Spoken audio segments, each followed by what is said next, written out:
Bien, vamos a iniciar el análisis de los casos modelo, tal como lo habíamos previsto en la planificación del cursado. Nosotros hasta el momento hemos tenido los conceptos necesarios como para instrumentarlos en el análisis de los casos. Estos conceptos han devenido de cada uno de los ejes, es lo que debemos recordar. Hemos tenido el eje de referencias, el de procesos y el de impactos. Y ahora sí empezamos con los casos que hemos tomado como referentes o casos modelo. Vamos a recordar nuevamente que sobre los tres ejes de abordaje hemos dicho que se trata de distintos momentos del proceso de diseño, entendiendo que los referentes o las referencias tienen que ver con el por qué, el proceso con el cómo y los impactos el para qué del diseño. En nuestro caso vamos a tomar ahora el primer eje, el eje de referencias, y si recuerdan, cuando estuvimos viendo en las clases anteriores cuáles eran los conceptos que de alguna manera configuraban este eje, habíamos visto, por ejemplo, la huella, la memoria y el tiempo. Lo que vamos a hacer es servirnos de algunas preguntas para mejor definir cada una de estas nociones. Y entonces, por ejemplo, para huella vamos a preguntarnos si, en el caso que vamos a analizar, se tomaron huellas para el diseño y, si fuese así, ¿cuáles son esas huellas? Para memoria, por ejemplo, nos preguntaríamos si se utiliza la memoria para iniciar el diseño y de qué modo se utiliza. Y para el tiempo, si interviene el tiempo lineal o el tiempo no lineal, o el llamado también constelación, como lo hemos visto en las clases anteriores, referidas al eje de referencias. Se les había pedido que previamente a esta clase, ya iniciando el tema de los ejes, miraran un poco los videos que se habían subido al aula que tenían que ver con los casos modelo, tanto en el diseño comunicacional como el objetual como el espacial. Voy a repetir simplemente para recordarles. El diseño comunicacional nosotros lo íbamos a representar con un video en particular que era el diseño del logo de la Mid Media Lab de Michael Bierut, que trabajaba sobre los aspectos gráficos de un logo determinado. Para el diseño objetual veíamos el caso de diferentes packaging. Nosotros acá vamos a traer simplemente uno de los casos en esta ocasión, que es el packaging para Café Habana de Diego Giacone, que también ustedes debieron verlo primero, y luego para el diseño espacial, la Capilla de San Bernardo de Nicolás Campodónico. Como pueden ver, este eje de referencias debe estar nutrido constantemente de estos otros conceptos, estas otras nociones que hemos visto antes, que tienen que ver con la huella, con la memoria, con el tiempo. Y desde este conjunto de nociones con las que nosotros armamos este eje de referencias, vamos a abordar los diferentes casos de cada uno de los diseños. Bueno, aquí está un poco mejor expresado lo que les quería decir. Si nosotros empezamos la lectura de esta placa de izquierda a derecha, podemos entender que nuestra mirada va a estar filtrada por las nociones que tienen que ver con el eje de referencias, que es lo que vamos a abordar ahora, y que ese eje está constituido de esos conceptos que hemos visto antes como huella, memoria y tiempo.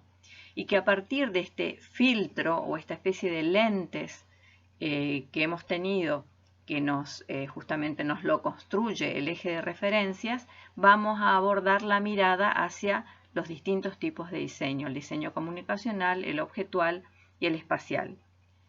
Y a partir de allí, los cuerpos que vamos a atravesar con esa mirada, los cuerpos son cada uno de los diseños, los videos de cada uno de los diseños a modo demostrativo, van a producir lo que llamamos análisis, es decir, poder mirar de otra manera distinta de la manera habitual un objeto o la producción de un objeto de diseño o de un diseño comunicacional o el diseño espacial, pero filtrados por esta mirada ya construida a partir del eje de referencias.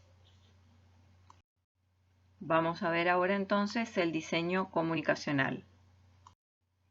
En principio, la noción que aparece primero, según lo que hemos visto en este eje, es la huella. Como les decía, algunas de las preguntas disparadoras para empezar a retomar este tema de las huellas son algunas como, por ejemplo, si se tomaron las huellas para el diseño y en todo caso, cuáles fueron esas huellas. Es importante que hayan mirado y escuchado atentamente el video del diseño comunicacional. Pero, por ejemplo, si empezamos a escuchar el video, podemos notar que es evidente la aparición de ciertas huellas, como por ejemplo las anécdotas personales del diseñador, contándonos un poco su infancia, y luego la aparición de este logo, de esta especie de pala elevadora, donde se relacionaba perfectamente el motivo, digamos, de elevar que tenía la máquina que él estaba observando y el logo que del mismo modo una de las letras, la L, elevaba a la A. Evidentemente esto impactó mucho en su infancia y en su vocación posterior porque lo hace evidente en la charla. Esto a modo de sus primeras huellas y que tiene que ver con la historia del diseñador. Y luego otras huellas pueden ser, por ejemplo, los trabajos de otros diseñadores previos a él, pero que han trabajado para el mismo comitente y las repercusiones que ha tenido ese diseño.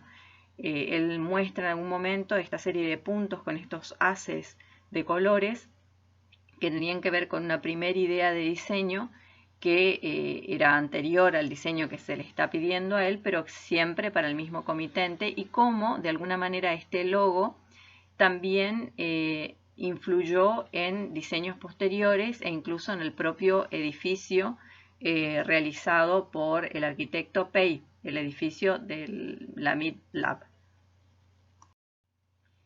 Otras huellas son, por ejemplo, algunas soluciones que en principio se presentan como auspiciosas, pero que luego son descartadas incluso por el propio diseñador, o soluciones de otros diseñadores también para el mismo comitente, también de logos, más inmediatos incluso al diseño actual, más inmediatos en el tiempo, y cuyos valores sí se rescatan como valedero justamente para el diseño del logo que se tiene que resolver en este momento.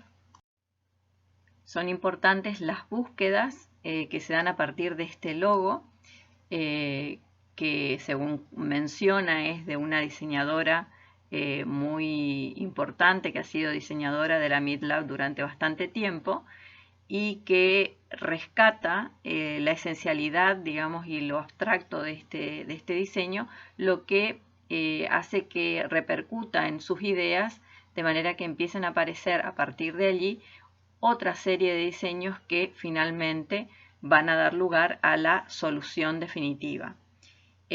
Una vez que se llega a esa solución, también dentro de la misma familia, digamos, de logotipos de la diseñadora anterior a él, esta solución luego empieza a dar otras variaciones que van a ir dando soluciones también a distintas ramas, digamos, que tiene en cuanto a profesiones y ocupaciones la MidLab. Si recuerdan, otra de las nociones que teníamos para ver en este eje era la memoria. Las preguntas son si se utiliza la memoria para iniciar el diseño y de qué modo se la utiliza. Volviendo al mismo caso, es evidente que la memoria sí interviene en este diseñador, la memoria propia del diseñador, la memoria de su infancia, la memoria de lo que ha vivido y lo que ha visto como antecedentes del diseño, del propio trabajo que tiene que encarar ahora. cuando aparece la nueva propuesta, es evidente que está muy apegada todavía a la memoria del antecedente, del otro logo de colores y con una suerte de cuadrícula también, es decir, que en este sentido podríamos decir que hay un exceso de memoria que lo encadena a su pasado inmediato y por lo tanto no le permite salir hacia nuevas propuestas. Quizá por eso mismo es que luego descarta esta solución. Y la memoria que toma lo esencial de otras propuestas anteriores, que es la propuesta finalmente de la diseñadora que toma como referencia, y el logo tan abstracto y tan sintético que evidentemente cala muy hondo en lo que es la percepción de lo que él cree tiene que ser el logo de la MIT-Lab. Son propuestas anteriores y toma simplemente lo esencial, es decir, toma un valor que sea nodal, único y sea realmente un enclave de importancia relevante en el diseño del logo.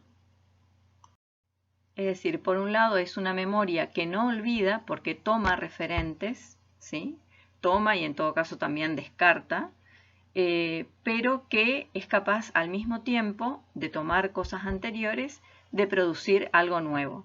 Eso es muy importante. Es una memoria que no queda anclada al pasado, sino que le permite propulsarse hacia cuestiones distintas, nuevas, hacia el futuro.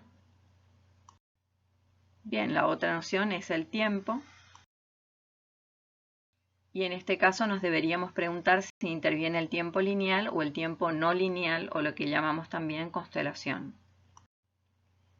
Es interesante ver cómo la charla y los acontecimientos que van nombrando en la charla son diacrónicos, es decir, tienen una secuencia en el tiempo que es lineal.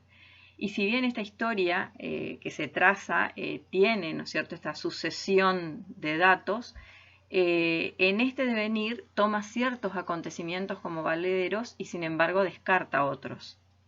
Es decir, algunas cuentas del collar de la historia son prescindibles absolutamente. Por ejemplo, esta idea de, evidentemente, de seguir el logo anterior que tenía estos haces de colores que finalmente van a dar este logo de la cuadrícula que después va a ser descartado. Bueno, este es el diseño del logo que surge un poco a partir de ese logo primero como antecedente de los colores. Y volvemos a repetir algunas cuentas del collar de la historia en esta sucesión. Cuando decimos collar nos referimos un poco a esta imagen de la que hablaba Benjamin, si se acuerdan, de que el tiempo sucesivo es como si fuesen una serie de cuentas en un collar. Decíamos entonces, algunas cuentas del collar de la historia son prescindibles, porque evidentemente luego este diseño que venía del anterior, inmediato, se descarta. Mientras que hay otras cuentas que también formaban parte del collar, o sea, de la línea histórica del tiempo, hay otras cuentas que no son prescindibles, que muy por el contrario son imprescindibles para llegar a buen puerto con el diseño del logo. En este sentido, es posible armar una constelación solo con alguno de los acontecimientos mencionados, es decir, si nosotros en este devenir, que es la charla, que narra acontecimientos de manera lineal, estamos tomando algunos elementos y dejando otros de lado, quiere decir que hacemos relaciones entre ciertos puntos de esta línea, digamos, sucesiva que entendemos que es el tiempo convencional.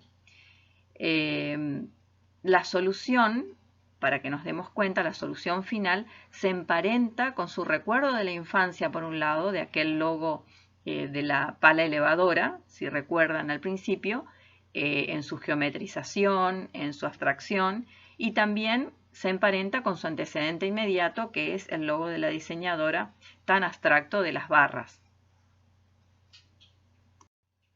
Si quisiéramos hacer la experiencia de la constelación, como habíamos hecho en el ejercicio del eje de referencias, con lo que hemos visto de lo que narra este diseñador de gráfica, podríamos tener por un lado una relación lineal y causal, ¿no es cierto?, yendo de izquierda a derecha, como si fuesen las agujas de un reloj, y viendo cómo pasan todos los acontecimientos de manera lineal en el tiempo y que incluso él los va contando de ese mismo modo. Pero si nosotros nos ponemos como premisa entender cuáles de esos acontecimientos fueron imprescindibles o sirvieron para el diseño final del logo, vamos a darnos cuenta que sí tuvieron mucho que ver, por ejemplo, sus recuerdos de infancia, su recuerdo de la pala elevadora y el logo de Clark, la aparición de esta diseñadora de la MidLab y que trabaja sobre esta especie de código de barras, digamos, tan sintético en el logo, pero al mismo tiempo se deja de lado todo lo que finalmente no participó de la solución final, como son estos otros logos del primer diseñador e incluso su propio diseño que él mismo descarta.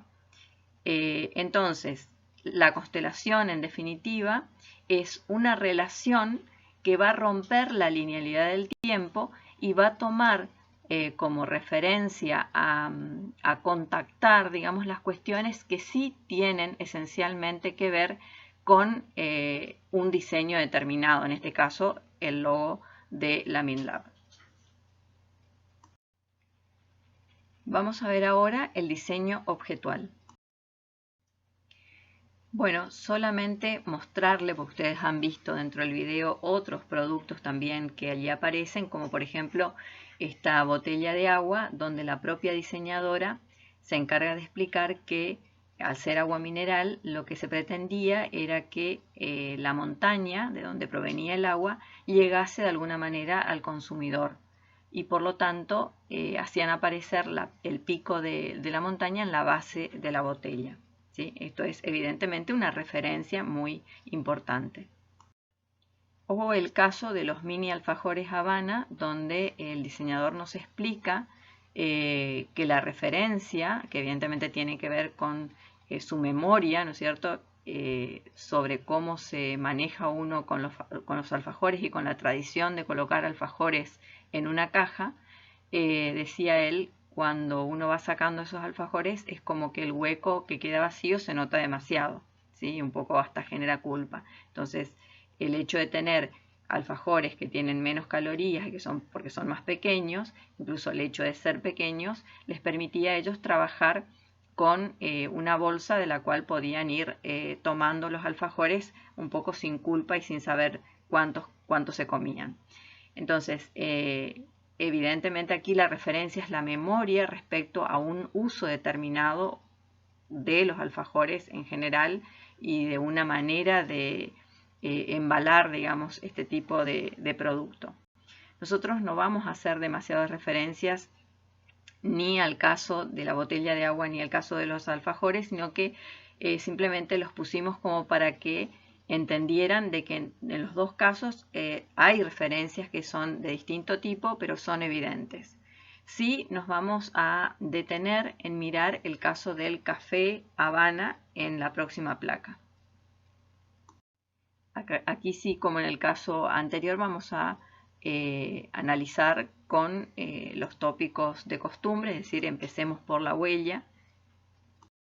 Nos preguntamos de nuevo si se tomaron huellas para el diseño y cuáles fueron. Bueno, este es el producto, ¿no es cierto? Recuerden que estamos hablando de packaging, es decir, de cómo se viste, digamos, a un producto, y el producto es el café Habana. Las huellas que nosotros podemos percibir que existen en este producto es, por ejemplo, la mesa de café como reunión de escritores, de amigos, de parejas, de músicos, de artistas, y aparte la idea del pocillo de café, es decir, el recipiente, el que recibe ese café caliente, que es justamente una taza o un pocillo, que es lo típico y lo más tradicional. Vamos a pasar ahora a la memoria. Nos preguntamos entonces si se utiliza la memoria para iniciar el diseño y de qué modo.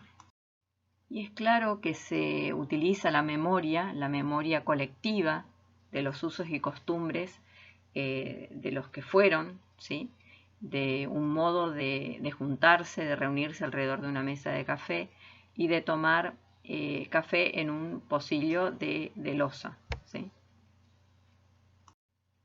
Pero al mismo tiempo también está la memoria del presente, es decir, también el diseñador tiene en cuenta lo que él sabe de su presente, que también forma parte de su memoria, y que es cómo el café empieza a tomarse y a compartirse entre los jóvenes de un modo distinto al que tradicionalmente se lo hacía quizás con gente de más edad o en otra época. Entonces empiezan a aparecer otros modos de disponerse en la mesa, otros elementos que empiezan a interactuar junto con el pocillo de café y con los amigos, como por ejemplo son la tablet, la notebook, los teléfonos, los auriculares, la guitarra, una serie de elementos que evidentemente forman parte del día a día de la gente más joven. Y esta memoria va a ir a parar entonces a el diseño del packaging de este producto. Aquí mismo aparecen unos apartados donde por lo menos estamos viendo uno referido a la música, dice los músicos que se inspiran tomando un cafecito y soñando, cuántas canciones se originaron y cuántos momentos mágicos llenos de melodías surgieron entre taza y taza de café.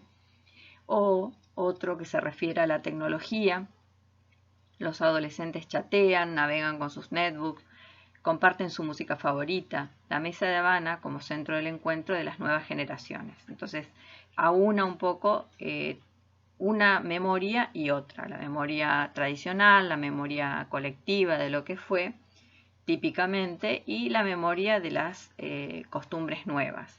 Es de nuevo una memoria que no olvida, pero que al mismo tiempo es capaz de crear algo nuevo.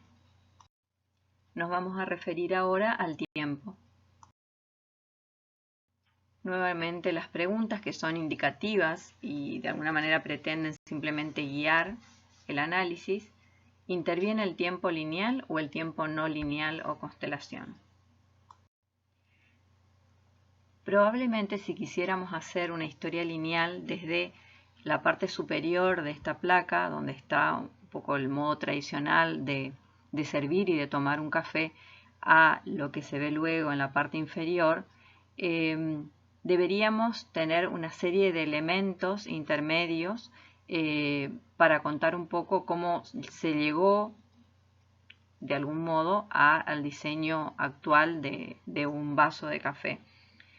Pero lo que nos interesa es cómo ese tiempo lineal, de nuevo como si fuesen cuentas en un collar, puede saltarse ese tiempo lineal cuando tenemos en cuenta las cuestiones que son realmente esenciales y que conectan dos elementos que sin ser sucesivos necesariamente, sin embargo, tienen mucho que ver, están emparentados por algo. En este caso, por ejemplo, en las historias pasadas está lo esencial del pocillo, que es el recibir, y lo esencial de la mesa, que es el encuentro. Eso es lo importante. Y en las historias actuales, de nuevo, lo esencial es el recibir del vaso en este caso, y de nuevo lo esencial es el encuentro de la mesa. Entonces, a pesar de que linealmente quizás no están sucesivas en el tiempo estas dos circunstancias que estamos mencionando, sin embargo sí pueden emparentarse de un modo no lineal, sino quizás a modo más de constelación, porque hay algo esencial que los emparenta, que los hace afines. Vamos a ver en último lugar al diseño espacial. Veremos entonces la huella. Las preguntas son, ¿se tomaron huellas para el diseño? ¿Cuáles? Si uno va escuchando el relato de Campodónico respecto de la capilla, empiezan a aparecer algunas huellas que tienen que ver con el horizonte pampeano, el estar entre un grupo de árboles, o sea, esta huella referida al lugar, Otra huella también referida al lugar, a la localización, tiene que ver con el sol, entendiendo que la capilla va a ser un dispositivo para filtrar la luz, para manipular la luz. Otra huella que está realmente presente es la tierra como ladrillo cocido, e incluso como ladrillo que aparecen de el desguace de otro edificio anterior que probablemente tenga más de 100 años, y a partir del ladrillo las formas que le son afines, que son las bóvedas y las cúpulas, ¿no es cierto? Todos sistemas a compresión de ladrillo, y por tanto una geometría compleja que deviene de la utilización de esas bóvedas y cúpulas. Otra huella muy evidente es la espiritualidad, que podemos verla por la interioridad, por la idea de ser algo cerrado en sí mismo, y por la idea de la cruz, que está presente allí también, o sea, la idea de la cristiandad. La espiritualidad también, desde el punto de vista de la percepción del tiempo, o sea, se percibe, se puede ver cómo el tiempo pasa a medida que el sol va declinando y empieza a notarse en la proyección de esos maderos, como esos elementos verticales y horizontales empiezan a cruzarse, configurando finalmente la cruz, en una especie de gran pantalla de proyección de tipo curva. Otra huella que aparece en la técnica es algo que nos remite a los hornos antiguos de carbón del lugar, también que tenían también técnicas muy antiguas y que se usaban en el lugar y que ahora empiezan a reflotarse en esta capilla, ya que la técnica que se usa es la misma. Y por otro lado, otra cuestión que es muy ostensible también es la de estos ladrillos reciclados, que como al ser reciclados son ladrillos que de alguna manera vienen de una vida anterior, ¿no? Por eso él habla del musgo y del verdín que tenían estos muros, que pueden entenderse como muros vivos, ¿no? Que siguen viviendo después de tanto tiempo. Vemos ahora la memoria. Las preguntas vuelven a ser si se utiliza la memoria para iniciar el diseño y de qué modo. Bien, seguramente aparece la memoria, pero de manera bastante singular, como memoria del lugar, por ejemplo, como memoria del material, como memoria también de la forma, es decir, ya es una memoria independiente del diseñador. El diseñador simplemente se encarga de visualizar eso que está impregnando cada uno de los elementos, tanto el material como la forma que deviene justamente del material, o el propio lugar, las circunstancias del lugar. La memoria del espíritu, y aquí sí probablemente tenga más que ver el diseñador y lo que él sabe de la cristiandad, es decir, porque evidentemente hay un conocer perfectamente la pasión de Cristo, ya que él hace alusión en un momento al madero horizontal que lleva a Cristo y que luego va a ser con el cual se lo crucifica cruzando el madero vertical, ¿no? Es como que, dice él, en este cruce de los dos maderos está uno constantemente renovando este sacrificio, digamos, de la crucifixión. Y hay una memoria de la técnica de los que allí trabajan, es decir, son gente que trabaja en ese lugar, que tiene un modo de trabajar que probablemente es ancestral y que puede ser utilizado ahora como en ese momento. Entonces esa memoria también se reivindica en la capilla. Bueno, y como última noción, el tiempo. Nos preguntamos si interviene el tiempo lineal o el tiempo no lineal o constelación. Y la verdad es que si nosotros ponemos la capilla junto a sus antecedentes religiosos en Córdoba, por ejemplo, tenemos en el centro la capilla de Campodónico y a la derecha, por ejemplo, tenemos una iglesia del siglo XVIII de los jesuitas, hacia la izquierda una iglesia neogótica de principios del siglo XX, hacia abajo una iglesia más modernista también del siglo XX, luego hacia abajo en el centro una iglesia muy particular que está en Unquillo y que quizás tiene algo que ver en el sentido de que también se trata de una bóveda y también tiene un lucernario y un modo de filtrar la luz. Y luego una capilla que se hace en homenaje al cura Brochero, que ya es mucho más nueva, del 2017, a la derecha en la parte inferior. Estos son un poco los otros ejemplos dentro del mismo programa y dentro de la misma Córdoba, que nosotros hasta podríamos situarlos linealmente en el tiempo. Pero por otro lado tenemos otras referencias, como son las que están en la parte superior, de izquierda a derecha el Panteón romano, en el centro, por ejemplo, la Basílica de Santa Constanza, ya cristiana en ese caso, y luego este elemento que es el horno de carbón que mencionaba el propio autor y que obviamente tiene otra función, pero tiene que ver, sí, necesariamente con la técnica y con la forma que va a adoptar la capilla. Entonces, aquí tenemos un poco una serie de referentes que tienen que ver en cierto sentido, comparten algo con la capilla, y lo que sería interesante es hacer un poco la experiencia nuevamente, en este caso sí, en el caso espacial vamos a intentar hacerlo, la experiencia de armar una constelación.